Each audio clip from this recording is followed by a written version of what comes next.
Grievances about where the First Lady takes her vacations or talking about Barack Obama eating dog is not a political philosophy. Simply hating the other side is not an ideology. It's partisanship, it's childish, and it's useless.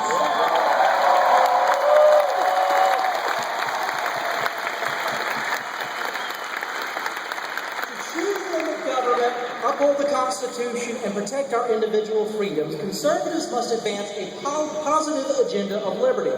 Not as mere rhetoric, not as a campaign tool, not as a bumper sticker slogan, but a practical philosophy with a real chance of becoming tangible reality. A half-century ago, Barry Goldwater taught us that extremism in the defense of liberty is no vice. Ron Paul listened. To those who didn't listen, I say this. You can certainly be a libertarian without being a conservative. But you cannot be a conservative without also, to some degree, being a libertarian. If shrinking government is the goal, it is ideologically impossible. And if you don't believe me, go take a look at Rick Santorum's voting record. Every major conservative figure of the 20th century, from Goldwater to Reagan to Hayek to Milton Friedman to Bill Buckley, you name it, identified strongly with conservatism's libertarian roots. Even the rare exceptions, like conservative icon Russell Kirk, who had famous disagreements with libertarian icon Murray Rothbard in the 1950s and 60s, held views on foreign policy that today would be considered libertarian lunacy by the warhawks in both parties. In 1994, just a year before his death, Russell Kirk declared, "So far as libertarians set their faces against the policy of American domination worldwide, I'm with them." Russell Kirk was credited by everyone from Reagan to Buckley for popularizing the term conservative in the United States. Now, a lot of people say, I like Ron Paul, except on foreign policy. It should always be remembered that the man most responsible for American right-wingers even calling themselves conservatives for his entire life agreed the most with libertarians on foreign policy.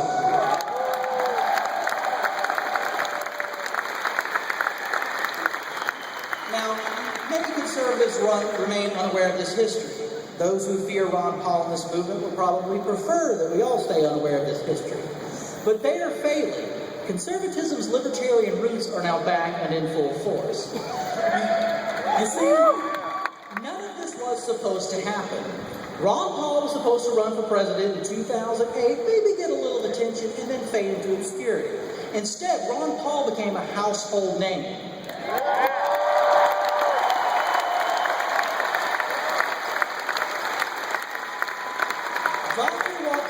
Awakened millions of Americans and cured the apathy of countless Americans who saw politics as just a dead end, but liberty as a way out. Senator Rand Paul was not supposed to happen. Congressman Justin Amash was not supposed to happen. The many people running for House and Senate races this year and who will win those races promoting liberty was not supposed to happen. The many candidates running at the state and local level on liberty platforms and who will win those races was not supposed to happen. 2 million Americans voted for Ron Paul this year. That was doubling his success from 2008. More important, the ideas of Ron Paul, which were held at arm's length by the Republican Party in 2008, are now front and center in our politics. Everything from audit the Fed to audit the Pentagon.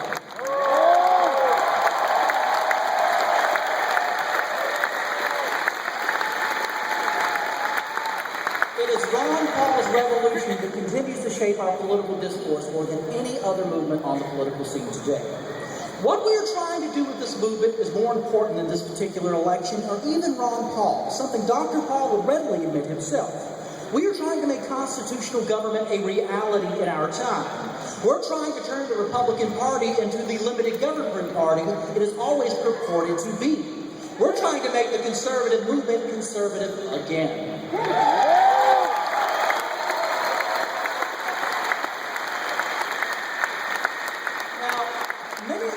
Establishment continue to dismiss us as just a bunch of Ron Paul kids, as if the massive youth that Dr. Paul enjoys somehow means we are not serious. Well, this is not the first time the Republican establishment has made that mistake.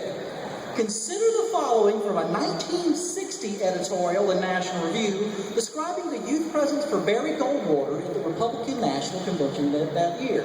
Now pay close attention. This is 1960, the Republican Convention, National Review. Youth was everywhere at the Republican Convention. Youth managed the various candidates' booths. Youth waved the posters. Youth held the convention parade, and it was youth primarily that staged the presidential demonstration Wednesday night. Lots of the young people had no ideological interest. They'd come, well, because their family was Republican. But those who were serious, the ones who would be working hardest to guide the Republican Party in the future, were conservatives, and most of them Goldwater fans. They passed out 15,000 Goldwater buttons, handed out literature, rallied inside and outside the amphitheater. They greeted Richard Nixon at the airport with Goldwater signs and did the same thing for President Eisenhower the next day. Sound familiar?